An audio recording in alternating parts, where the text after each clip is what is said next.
afternoon, everyone. My name is Deborah Levine, and I am the director of the Harlem Health Initiative for the City University, the Graduate School of Public Health and Health Policy. Welcome to our cannabis education series. We are super happy to have you all here with us today. This series is called Breaking Barriers Through Leading with Justice. Sorry, a bit tongue-tied today. We're super fortunate to be able to have a conversation with some of our community leaders. This moderation today will be led by Dr. Carmen Williams, who's an associate professor at the City University, the Graduate School of Public Health and Health Policy. As always, we start off with a poll. So if we could launch our poll, and for those that can take it, it just helps us be able to better understand what works for you, what doesn't, how we can improve our series. So if you would just take a few minutes to please just take these few questions. It's only 4 so that we can get started. I should also tell you that this presentation today will be recorded. You can find our recordings on our YouTube channel, in which at the end of this presentation, you will see all of our social media will be linked. We ask that if you are going to talk about the event today, that you link us either on Facebook, Instagram, or our YouTube channel, or on LinkedIn. And you can find us at CUNY-SPH-HHI.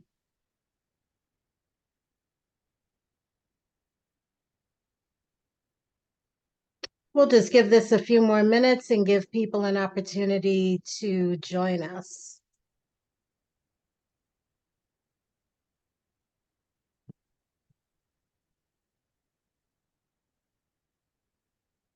I want to also take this chance to thank our community partners for participating with us today. That's Community Board 9 in Manhattan, Community Board 10, Just Us Foundation, Youth Construction, and also the Manhattan EOC.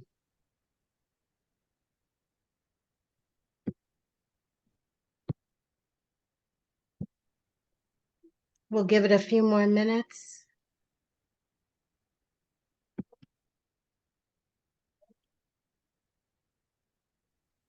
Also, for those that are interested, this webinar is eligible for CPH-CE credits on the National Board of Public Examiners website. And you'll find details at the end of this presentation to help you link to get credit for your participation, if you are eligible.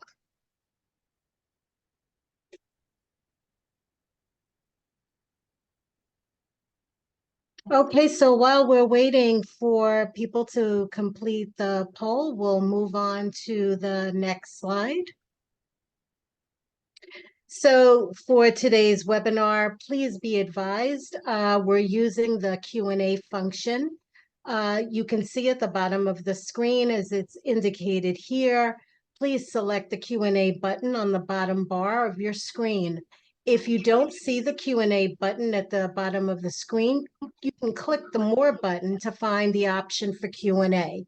You can type your question into the box during the presentation, or you can choose whether you'd like to submit it anonymously by checking the box.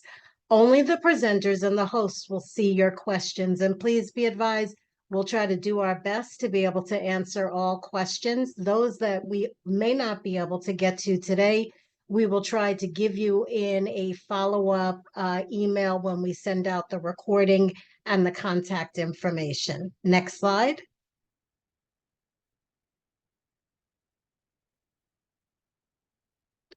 So without further ado, let's close out our poll so that I can introduce our moderator.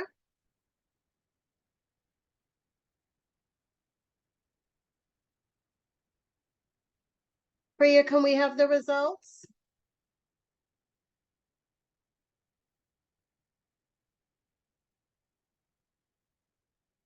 Okay, so we'll make sure that we share those with you as we continue moving forward. I want to make sure that I leave ample time for this conversation today. Moderating this panel, as you heard me say earlier, is Dr. Carmen Williams. You will find her bio here, along with also on our school website. Know that we are super grateful for her participation and support in this really important conversation. I want to be able to turn the floor over. So next slide.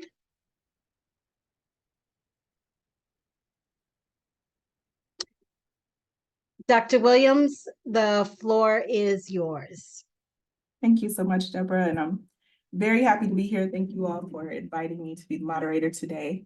And I'm very happy to have our guest as well. Our guest speakers today are Cheryl Murray Powell, who is an agricultural cannabis dietary supplement and trade attorney. And she's also the chief operating officer of the 501c3 nonprofit, the Just Us Foundation.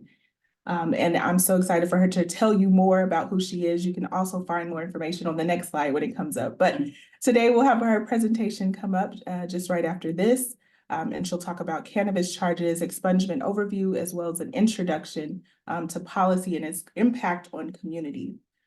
We'll next have a fireside chat, which will be with Cheryl Murray Powell, Esquire, as well as Charles Johnson, Esquire. We're very excited to have both of them, and I'll tell you a little bit about Charles in just a moment. After that, we'll have an open question and answer period, and then we'll have key takeaways from our speakers, as well as try to answer as many questions and things that have come up in the poll that you just took, as well as those we received from our Eventbrite. So without further ado, we will have our presentation. Yes, good afternoon, everyone. This is Cheryl Murray Powell, Esquire. I am, as mentioned, a cannabis, agricultural, dietary supplement, trade, and psychedelics attorney.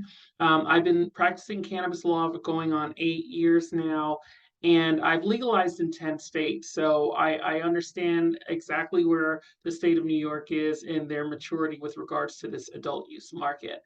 The fact that, the CUNY and the community boards, 9 and 10, have embraced this legalization effort, look to support the community in any way possible. They've been fast and furious with regards to increasing their own knowledge so that they can make the right decisions. And in these community board meetings, that is a huge benefit for our community, but it's extremely rare. So I do want to recognize all the efforts and activity that's taken place to make sure that those participants in the New York market that want to be a part of the cannabis industry, that they're being supported in the right way by informed professionals.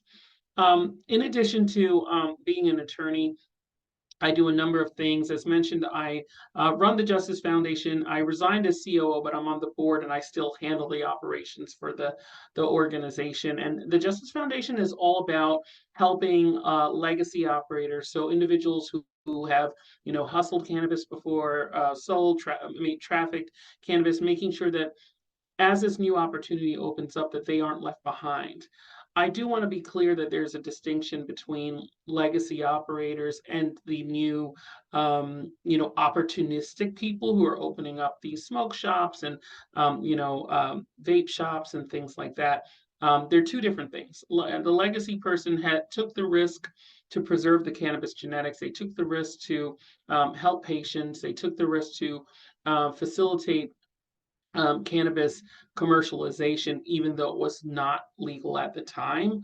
And those are the people that I work with. These new opportunistic folks, that's where we see the issue with, maybe things being sold to children, or like cartoons and caricatures, or products that may be appealing to children being marketed, and we definitely need to work together to educate the general consumer, but also educate these individuals, whoever wants to participate in the industry, that one, the time is now, and two, there's help to get them on the legal side of things, because there will come a time where there'll be more enforcement and it'll be less focused on facilitating them getting on the legal side of things, and it will really come down to, you've had your chance to be part of the legal industry and you did not submit an application, and you're continuing to sell the product. And I think enforcement is going to be increased, which we've seen in a lot of other markets. With regards to, expungement, I'd like to just first share that my work in this industry has been focused on social equity, social justice, and social responsibility. And that's all of my entire years in the industry. So let's talk about that. Let's break that down a little bit. We'll start with social justice. When you talk about social justice, it is about making sure that no one else goes to prison for cannabis, goes to prison for a plant, it loses their freedom for a plant, is separated from their families for a plant. And that work is ongoing. We work with legislators, we work with regulators, we redefine things in our current environment to ensure that we are not seeing people go to prison, or we can mitigate the issue of people being targeted, profiled, and sent away unnecessarily. It's also about making sure that those who are in prison, still incarcerated for a plant, while we have this emerging, robust cannabis industry, that we do everything we can to bring them home. We're really speaking to like non-violent offenders and bringing them home so we can reunite families. And that's a lot of the work that I do, is about how do we reunite families? How do we bridge the gap in skills and knowledge for someone who's been away for so long? And again, preventing other people to be in that same situation. So that's the social justice aspect of the work that I do. When we talk about social equity, it ties to justice, but it also includes like the general population of aspiring cannabis business entrepreneurs, and making sure that it is equitable. So making sure that people, specifically and especially people who reside in communities that were disproportionately impacted by cannabis being cannabis criminalization and racial profiling, and over policing in certain communities, that those individuals not only have an opportunity to participate, but they get prioritized. A segment of that community is our justice involved community. I think the state of New York has done a fairly decent job of defining who are those justice involved individuals. These are people who, when you look at their criminal records, they were harmed by the state for being criminalized for somehow possession, distribution, trafficking of cannabis. And those individuals also need to be prioritized, in addition to people from communities disproportionately impacted. There is a lot of overlap there, unfortunately, when you have law enforcement, sitting in certain communities, looking for individuals to arrest. Usually those are in our Black and Brown communities. The FBI statistics back up that theory with regards to the fact that 95% of those in prisons are from for the cannabis plant are from Black and Brown communities. So we lost multiple generations of our Black men, our Hispanic men, to the prison system, and as a result, incarcerating these individuals made cannabis criminalization be a profit center for law enforcement and government, and that should have never happened. So in our approach to legislation, we're trying to repair that harm. When we throw around the word reparations all the time, but the core word of reparation is to repair. And that's what we're trying to do with our work with regards to policy, work with government, our work on educating our community boards and are influencers of policy. It's really about repairing the harm that was done. In New York, we had really phenomenal legislation called the Marijuana Regulations and Taxation Act, or MRTA or MARTA, and it came into effect March 31st, 2021. And that's a very progressive piece of legislation because it does a number of things. It talks about, the fact that those who were significantly harmed need to have a remedy. It even uses language to reference those individuals as otherwise law-abiding citizens. And you'll see in the chat here, there's actually a link to the MRTA so you can look through that legislation for yourself. But these otherwise law-abiding citizens who had a love for the cannabis plant were overly criminalized, and communities were over-policed. And it's acknowledged not only in the MRTA, but the Office of Cannabis Management that has the authority to regulate this market and create a market. They released a social and economic equity report on May 10th of 2023 that's available on their website. And it really goes into detail about those over-policing strategies, which communities were harmed. And it's a phenomenal document just to look at over 70 years of cannabis criminalization in the state of New York, really understanding which communities were harmed and starting on the roadmap to remedying that particular issue. So for this conversation, that MRTA that went into effect is our guiding light. A partner legislation that we should also take into account is the Clean Slate Act. And there are initiatives all over the country, clean slate initiatives led by various organizations. Minorities for Medical Marijuana, they're one of them, who really were proactive about having these clean slate acts introduced in different jurisdictions. But that also requires the government and the Division of Criminal Justice Services to automatically, seal records and giving them 3 years in order to do so. And so I think the deadline for New York is November 16th of this year for the clean slate provisions to be effectuated. So look out for more relief from that act.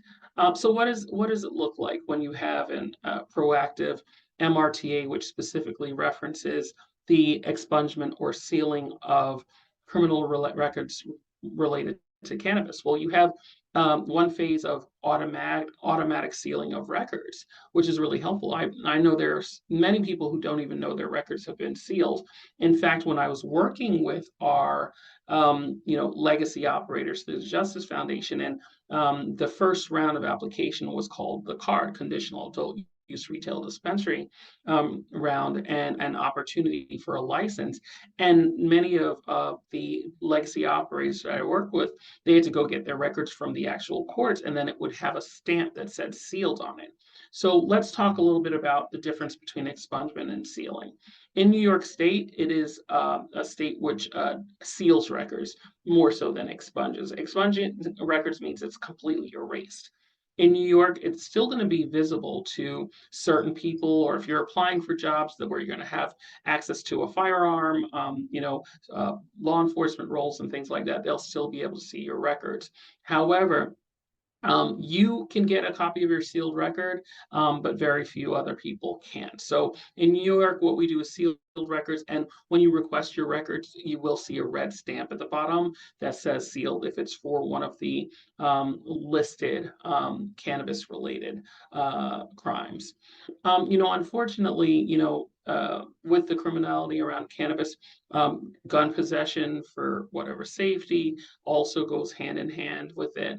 And sometimes in some states, having a firearm is pretty much very regular, like Texas or a Florida, where everyone has a firearm. And just because you possess a firearm shouldn't, I should say, make you a violent offender. But unfortunately, the possession of a firearm, along with something that was at the time illicit, will make it appear that you're a violent offender when you're not necessarily a violent offender. So that's still work that we need to do with regards to making that distinction, so that again we can reunite families and bring people home. So the MRTA went into effect on March 31st, 2021. That is our guide as far as our conversation around sealed records. If you are not sure whether your record has been sealed or not, you can go directly to the court that handles your case and request your record, and you should be able to request a copy, and you'll see the seal stamp. Or you can go through the Division of Criminal Justice Services for the state of New York. It does require that you submit your fingerprint for that record.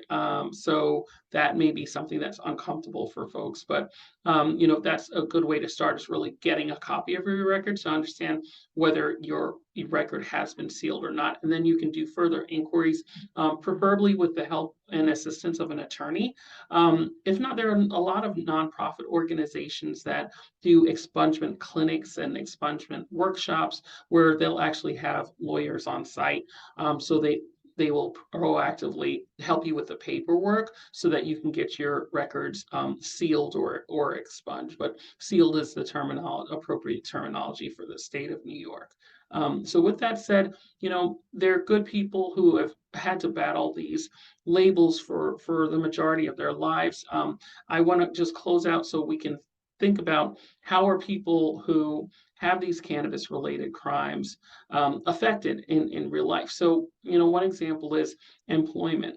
So for your life, you were never able to apply for the jobs that you want to apply for out of fear that your record will come up and then you won't get the opportunity. You'll think you're getting a job, and then they'll say one day, we ran your background, you can't, you're not eligible. Applying to college and universities, some of our juvenile candidates were not accepted by universities or law schools or medical schools as a result of their cannabis convictions. I know people who are in that situation. Having a safe place for your children to work. Let's say you've gotten gainful employment, or you are an entrepreneur and you can afford to live in a nice neighborhood for your children, but when you go to get your approvals, your background comes up and they deny you the ability to choose where you live and what type of environment you would like to provide for your children. You want to open up certain businesses like daycare centers and things like that. That can also be a challenge for you. So it's great that we've evolved to the place where we are being more realistic about, one, the harm that was done by the criminalization of cannabis, and we are in a state of looking at how we can repair, how we can level the playing field, and making sure that we are prioritizing access to the business opportunity for those individuals that have been harmed. And the next step on the road is amnesty. So, and beyond expungement or sealing, we want to make sure that we're giving amnesty so people with this experience in the cannabis industry can come forward and say, I have this experience, without being afraid that they will be arrested or sanctioned in some way by being transparent about their experience, because there's tremendous amount of experience in New York that we should be taking advantage of, so that when it becomes federally legal, we'll be a very competitive market and we'll be able to compete with not only the rest of the country, but the rest of the world with regards to this highly lucrative product that is cannabis. So with that, I could go on and on, but I really value and appreciate your attention, and I'll be available for questions after, and I'm looking forward to my fireside chat with my peer and friend, attorney Charles Johnson, Esquire. Thank you so much, Cheryl. I think you bring up some really great points, and you started out talking about all of these things that have impacted the community for a plant. I think that's such a valuable way to put that. I will say, let me just introduce Charles, and I'll let you speak first. Charles is a licensed attorney for almost 10 years with an employment law and statutory background. He's also currently serving as the second vice president chair, of Manhattan's Community Board 10. So thank you so much for joining us, Charles. And if you'll just take a moment and introduce yourself, tell us a little bit more about yourself. Oh, thank you. Thank you. Just real quick, I'm Charles Johnson, second vice chair for Community Board 10. I'm also on the executive committee for the New York State NAACP conference. I'm very active when it comes to the cannabis space, as my sister had just spoken about. We've worked with each other in other capacities with this advocacy. Just regarding with Central Harlem, I think that's probably one of the biggest concerns that I have. And we were able to host one of the first cannabis forums for Community Board 10, actually for the community boards in Manhattan a few years ago, and really trying to start to begin the process of educating community members about, what's the legal effects, what's the entrepreneurial effects, what's the health effects, and really trying to gear folks to get to organize and get ready for this emerging market. We plan on having another one this year as well. We had one last year. We had state representatives and local representatives come and speak and prepare our community.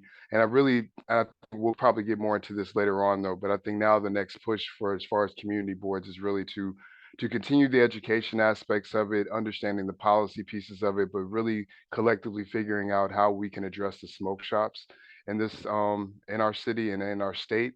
Because again, if we're going to have a program that's going to try to help some of the impacts that happened from the war on drugs, those reinvestment funds are going to be important. So every business that's paying tax dollars back into these reinvestment funds, need to be awarded and need to be applauded. And we really need to start identifying the ones that are basically showing us that they have no intention on kind of giving back to the community.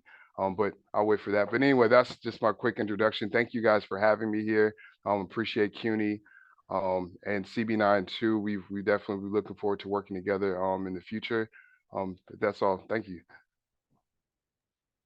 Thank you. Thank you so much. We'll go ahead and get started, and we'll talk. We'll just go to the question and answer.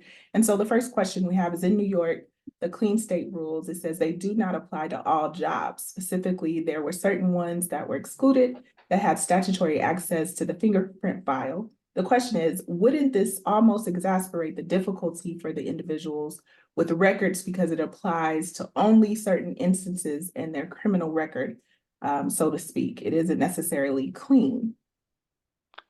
Cheryl, do you want me to start? Yeah, please. Yeah. All right. So I guess the question is asking, would it exacerbate the that's what it was asking, correct? It was asking whether it would exacerbate. I just want people to remember too that under New York, there's what's called the Fair Chance Act. So it really actually makes it illegal for most employees in New York City to ask for about criminal backgrounds for job applications, things of that nature.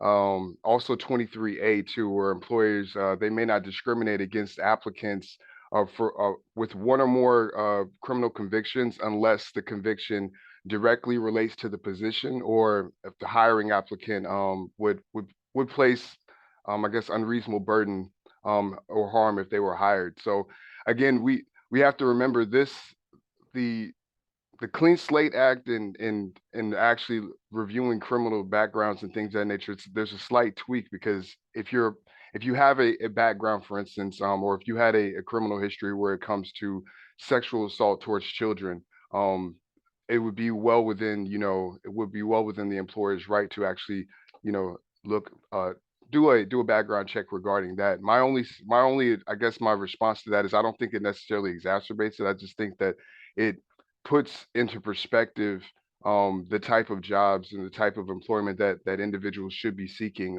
considering their background. Again, the purpose of the legislation was to make sure that individuals weren't being I guess, impacted by their previous background. But again, if there are certain jobs that require this particular that require the background checks and require the fingerprinting, and again, those particular employees or individuals that are trying to apply for those jobs, they wouldn't necessarily, those are the things that they would just have to consider.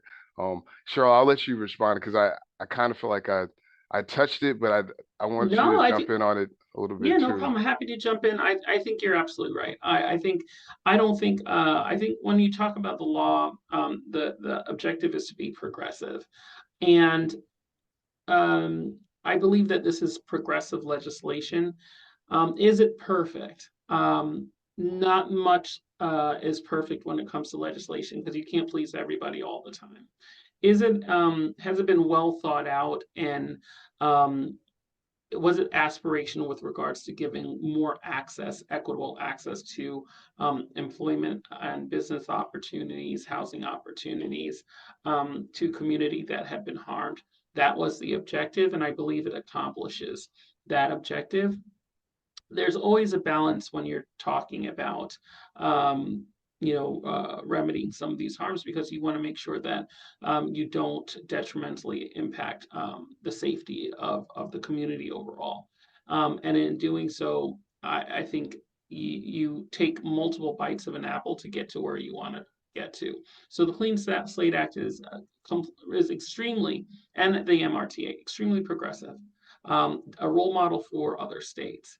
um, I think what we do is we level set and understand how we have impacted with this first attempt, and also how we've been balancing the need for more access with the need for community safety. And then if we have, hit the nail on the head there, then we're going to probably go back and ask for even more provisions and more equitable terms. But at the same time, we're still going to balance that with community safety. The people who have access to these records, there is a causal relationship to their ability to have access. So if you're going to be carrying a firearm, then it is important for your employer to know what your criminality and background is, especially if you're working for government and you're in a position of authority. I think that's reasonable. I think that there's a causal tie to that, because we want to make sure that everybody is in a safe position.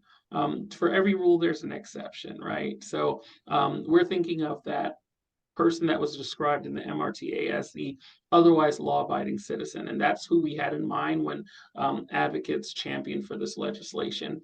But sometimes there are outliers, and we also want to make sure that those outliers don't ruin the opportunity for the individuals who really deserve this second chance. So we're rooting for those who deserve a second chance, and then we're cautiously writing the most progressive legislation that we can in these current times. Thank you. Yeah, and I think I jumped ahead a little bit, so I'm going to step back and kind of go back to more of just our fireside chat. I jumped into question and answer, but I do want to let you know, if you have questions, go ahead and use that Q&A feature, Sure. and we will try to get those as we can. We are definitely prioritizing those that were already submitted on Eventbrite. But stepping back just a little bit, so we had a few questions to kind of guide this conversation, and so kind of, if you can tell me what happens to an expungable charge versus with a non-expungable charge on the same case number, and I think you guys talked about that a little bit. Give me a little more information. Yeah, Charles, I don't know if you want to jump in No, you first. can go ahead. Go ahead. Yeah. So when you let's go back to the arrest. I think so. When you're arrested, there may be a few uh, indicators that cause the arrest to take place, or cause a traffic stop to rise to the level of an arrest. There may be the possession of or there may have been seizures of confiscated items and things like that. So I guess it turns on the arrest record first. So what are the things that were there, and then based on that representation of what happened in the incident itself, then there's going to be, based on the charge book for a particular jurisdiction, an evaluation to see, based on everything that happened, what was said, what was observed, what was confiscated and seized, what charges would that fall into, and what charges are reasonable. There's there's a significant amount of discretion in that, right? There's discretion in what an officer puts in the actual arrest record. And sometimes those are challenged for on the basis of fact. And then there's discretion as to what, from those things, what becomes a charge. And there is a consideration of what charges will actually stick and make it all the way through the process so that, taxpayers' monies could take into account, everyone's time's taken into account. So, evaluating precedent has a role with regards to that. So then from, the charge that's actually there, there may be multiple charges based on the arrest record. If there are multiple charges, the charges that are eligible for expulsion or sealing, my understanding is that they would be evaluated again, because there's a little bit of subjectivity.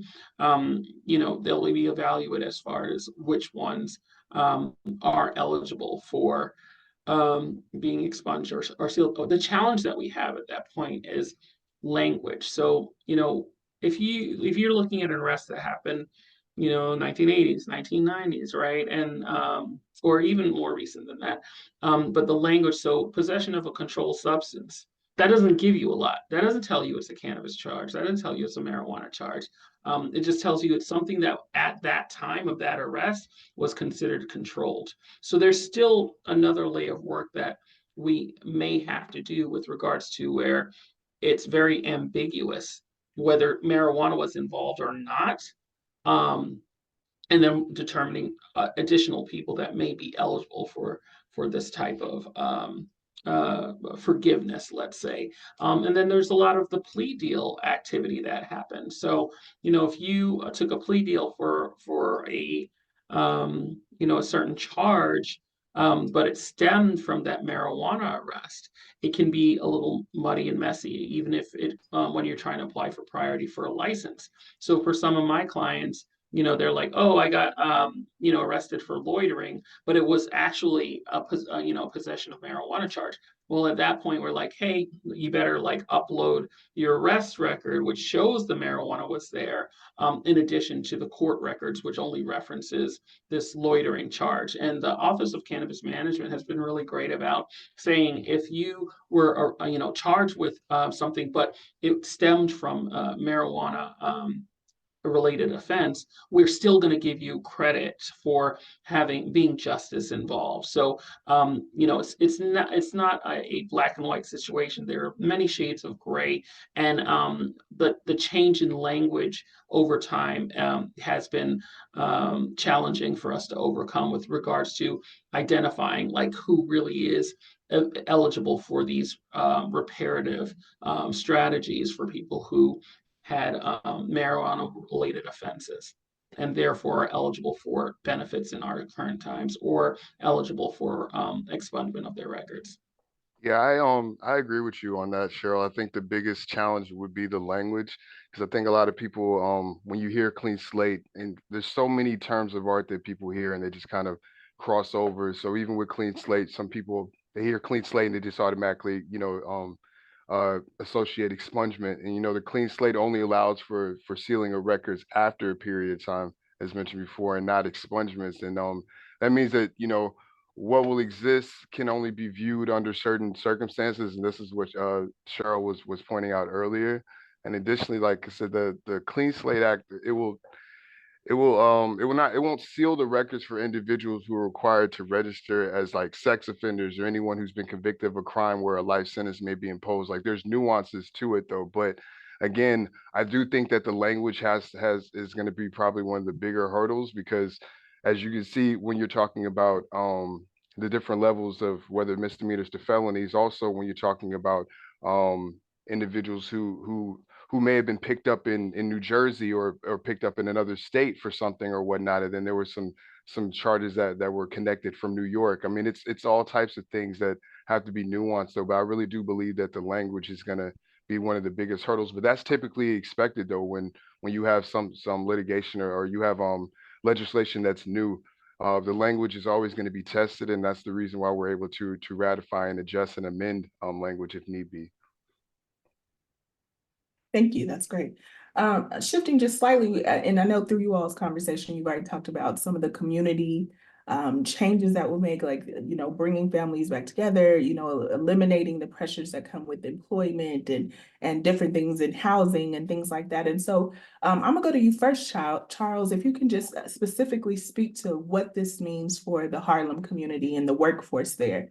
Are there growths? Are there trends in the community, the industry being built out, things like that? And are there any kind of like stumbling blocks specifically for Harlem?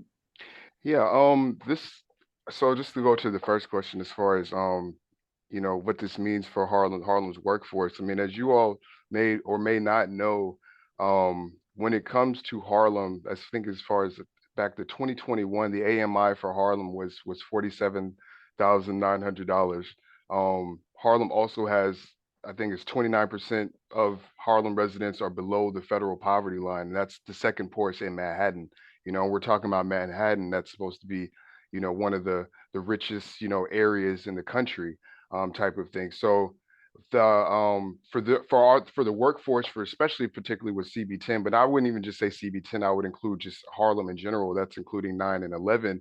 This would be tremendous because now you have an ability to have an influx when it comes to just job opportunities. And I think that now the onus for our community is to really be creative within that industry. Again, this is a brand new industry, and one of the things that I know Community Board 10 has been really emphasizing too is not just pushing the plant touching aspects of the industry that that are the more entertaining or the more popular sectors of the industry. There's a lot of ancillary aspects of the industry, which means that there's a lot of non-plant touching bases. But I think that this is an opportunity for our community to really use their creativity, and to really use some of their business intuitiveness to capture certain portions of the market. And again, this is whether it's coming from marketing, whether it's coming from security, whether it's coming from image consulting, arts and designs. I mean, all types of things, business strategy, even just little nuanced things like you're talking about tourism, or you're talking about being one of the individuals that helps support in the supply chain, type of thing, whether you're helping to provide materials for businesses. I mean, there's so many various things, and I think that that's what this means for Harlem, because Harlem is extremely creative, and we talk about the arts and cultures and things of that nature. We're talking about branding as well. So I think that that's one, and that's also the areas of growth, the ancillary aspects, because a lot of conversation that we hear is really mainly about dispensaries, but again, there's so many other aspects of it. And I think when it comes to rebuilding communities that were impacted by the war on drugs, and we're really talking about focusing on the economic aspects, then I think that it behooves our community to make sure that we have market shares in all aspects of it, from the wholesaling to delivery to dispensaries to the ancillary, to as well as the regulatory aspects. We're going to need individuals that are able to review over compliance aspects. We have people who are talented in grant writing.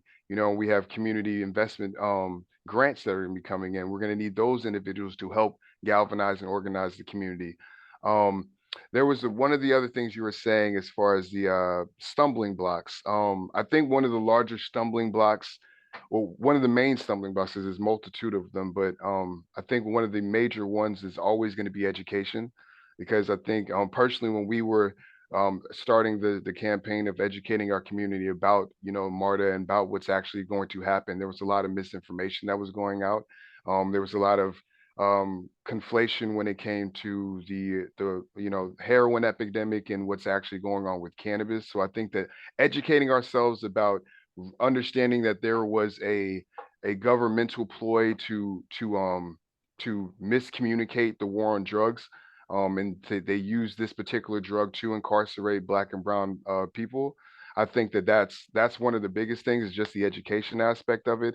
And then one of the other stumbling blocks, just from an economic standpoint, that I believe that we'll be addressing going forward now, even what you see with the governor signing on legislate or speaking about increasing funding for this, but the smoke shops, as I mentioned before, because I think a lot of people don't understand that these legalized dispensaries, their tax dollars are actually going into a fund that's going to be reinvested back into the community. So we can actually arguably say that, hey, these or not, or these particular entities are helping our community because their tax dollars are going directly into this fund.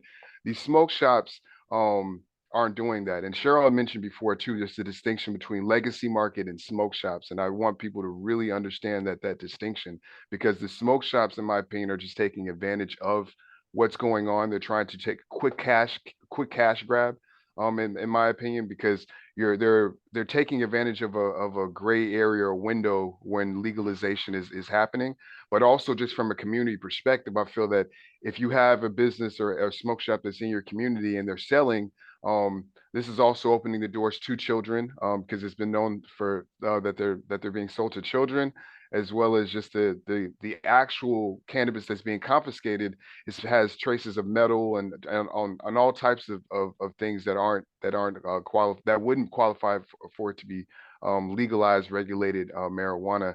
So I think that we need to as a community galvanize and really start to focus on those smoke shops and putting pressure on our elected officials, as well as the landowner, I mean, not the landowners, the landlords of these locations, because they are going to be one of the major stumbling blocks when it comes to educating our community about the importance of clean marijuana, regulated, tested marijuana, as well as just investment funds that are going to be coming back into our community. Thank you so much. And our time is really moving quickly, so we're going to move on to the question and answer portion of our thing. So thank you for that fireside chat. Just briefly, I saw a really interesting question, and I'll just go to this one and then we'll just keep rolling. So could you describe the differences of collateral consequences and how they affect male versus female individuals as they return to their communities? So real quick, just so folks understand collateral consequences. Collateral consequences are there's sanctions, restrictions, and disqualifications that stem from a person's criminal history. So, and as Cheryl mentioned this before too, this touches basis on housing, education, job opportunities and things of that nature. I personally don't. I know that there's distinctions because we're male and female situations though, but I really believe that if we're talking about a community, it impacts us all, in an equal level, in my opinion, because it takes a village to raise children. If the mother is missing out of the household, that is a problem. If the father's missing out of the household, that is a problem. I do believe that equally it impacts male and women. Or whatnot. Now, Cheryl, you can definitely chime in, but those are just my initial thoughts on that.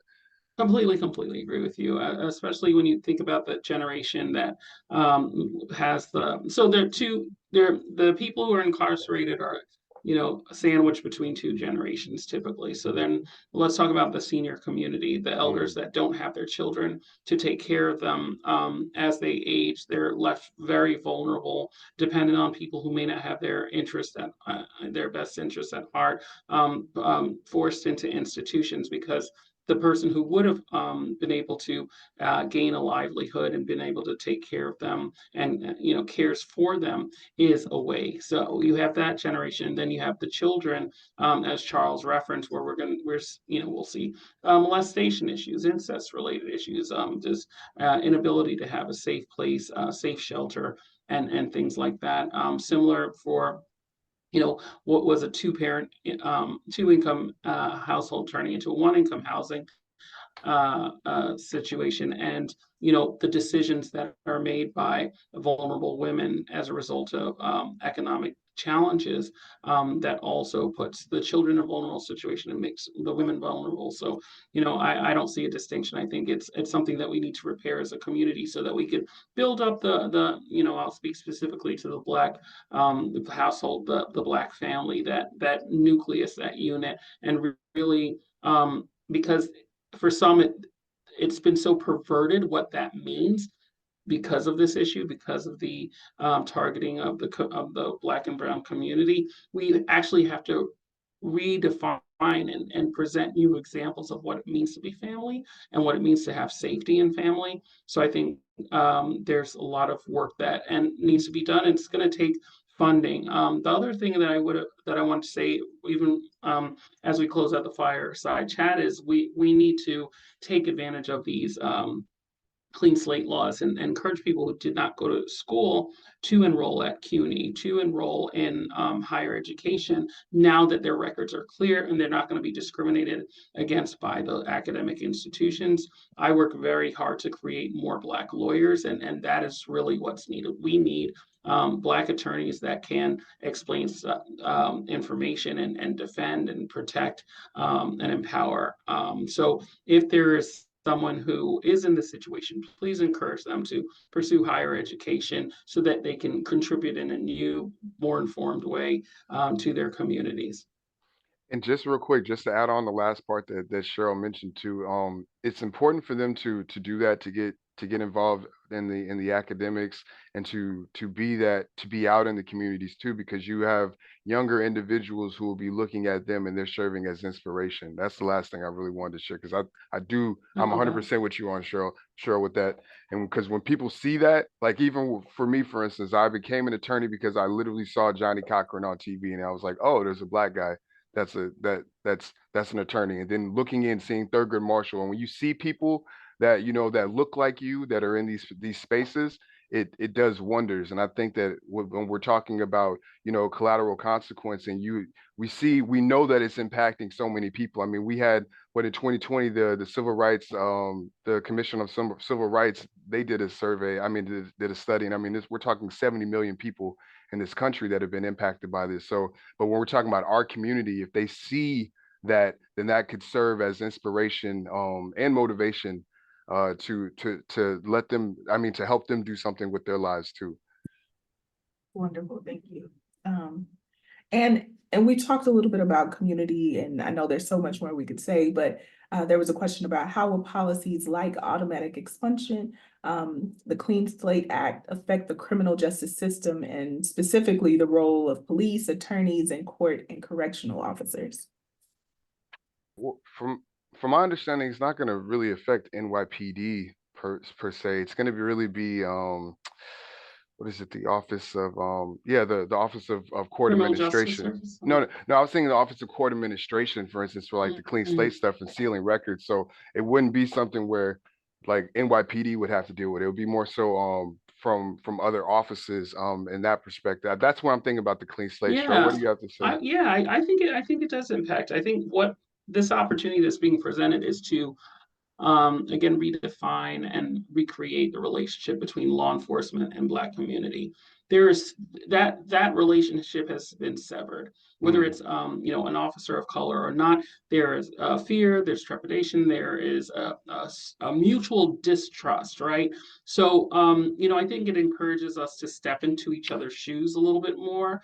I think that this is an opportunity for law enforcement to say, this is the new law enforcement.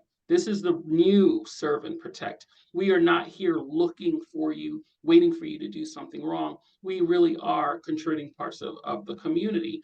I was at a forum in probably it was like Brooklyn. Forget what area of Brooklyn. I did a similar forum, and law enforcement was a part of it. So were we. And the officers were saying, hey, like the law says that even if a car is parked and the person is is consuming cannabis, that is illicit. That is something that we should be targeting, and we don't want to, but it's the law, right? So then, when you open up those types of conversations, and we create a safe space for law enforcement, then they can utilize us as attorneys and activists as a tool as well, so that they are not damaging their own communities. So, I think it opens up that conversation. I think it opens up a conversation about,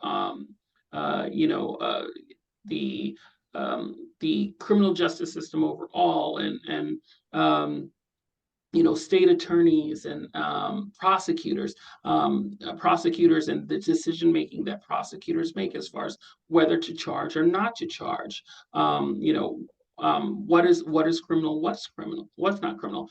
Are you discriminating against people in the court process? These sealed records if a prosecutor requests and it's approved, those can be visible and utilized for the case. So even really pulling in prosecutors, especially prosecutors of color, and informing them about these residual collateral impacts, it may affect their willingness to participate in this targeting system.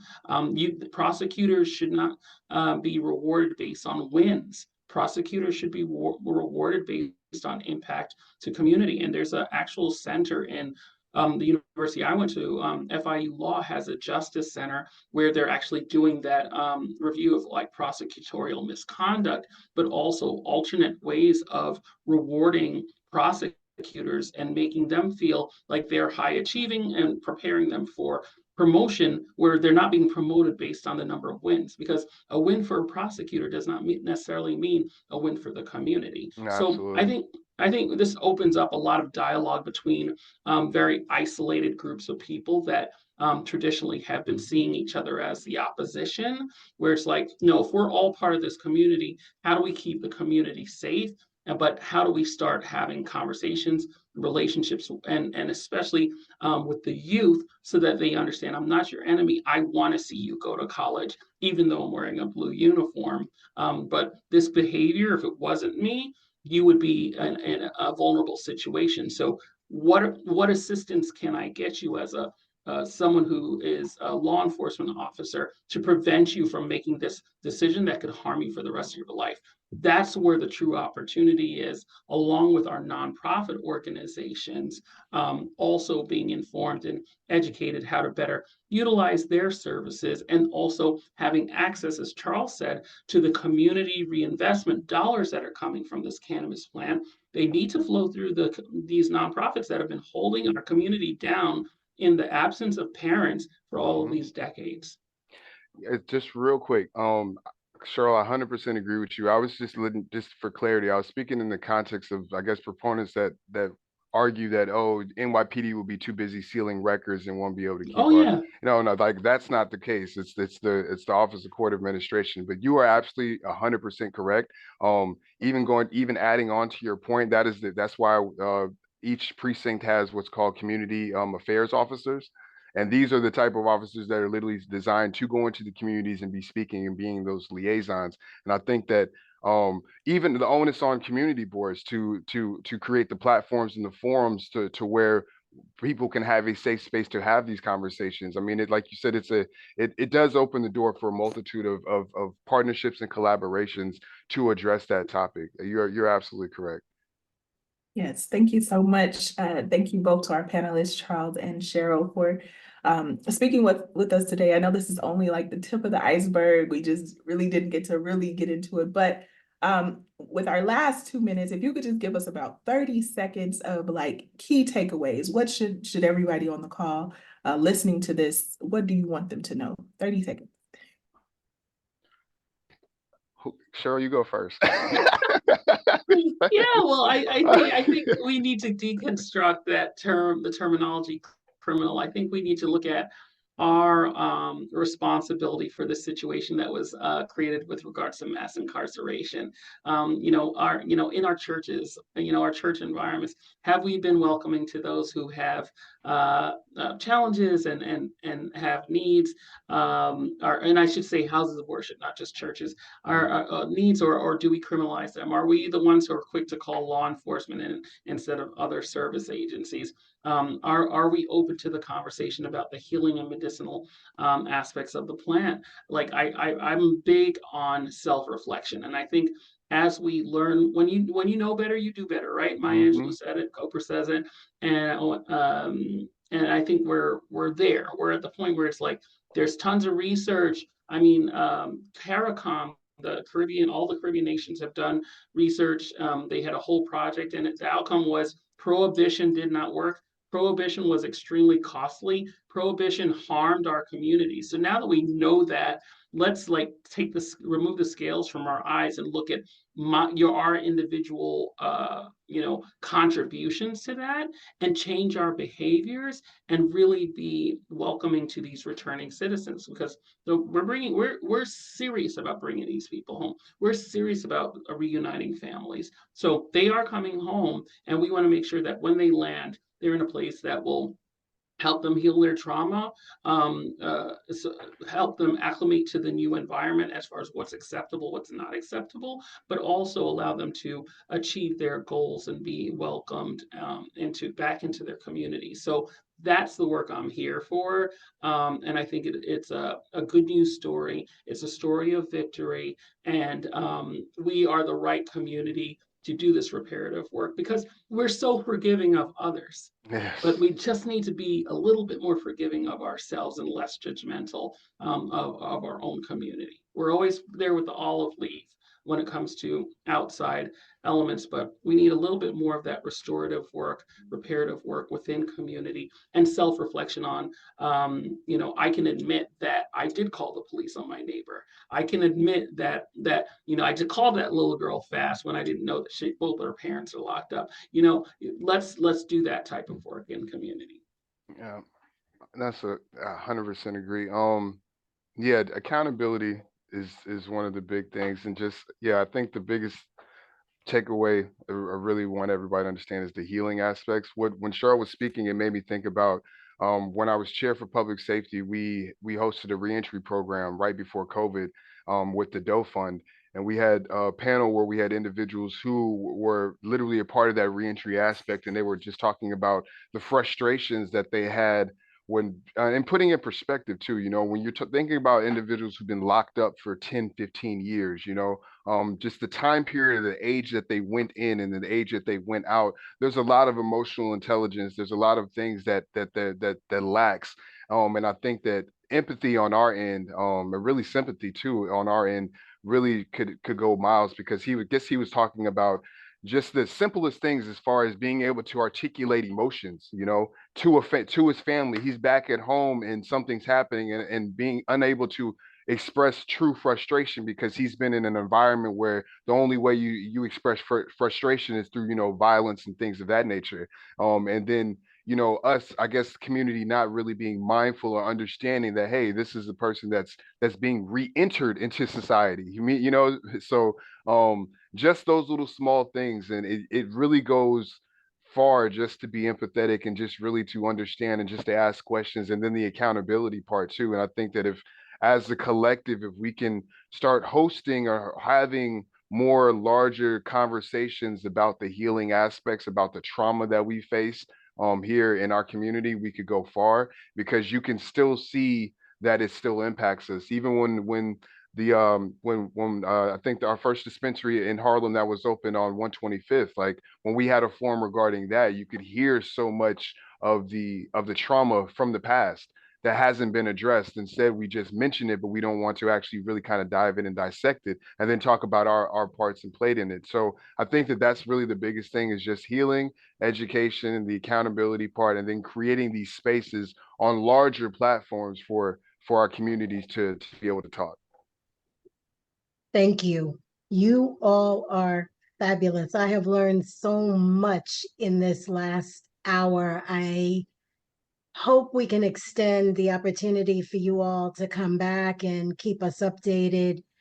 Leading with justice, stepping into the role of public health and understanding the intersection of justice and public health. That's what these conversations are about. And I want to thank our moderator. I want to thank our panelists for all that you have given us, all the pearls of wisdom. Again, please remember, if you are eligible for continuing education credits, go to the mbphe.org site. We will be sending out part 2 and part 3 dates, because this conversation can go on and needs to really have a space where we're talking about the intersection of this work. So as always, we like to close with a small poll. If you would just give us the opportunity for you all to complete these 4 questions. Again, thanking our partners for the continued support. If you're interested in finding out more about the series, please go to our Facebook page or to our LinkedIn or Instagram. Here are our social media codes. So please take the time to let us know what works. And once again, thank you for your leadership. Thank you for all that you do in our community. And thank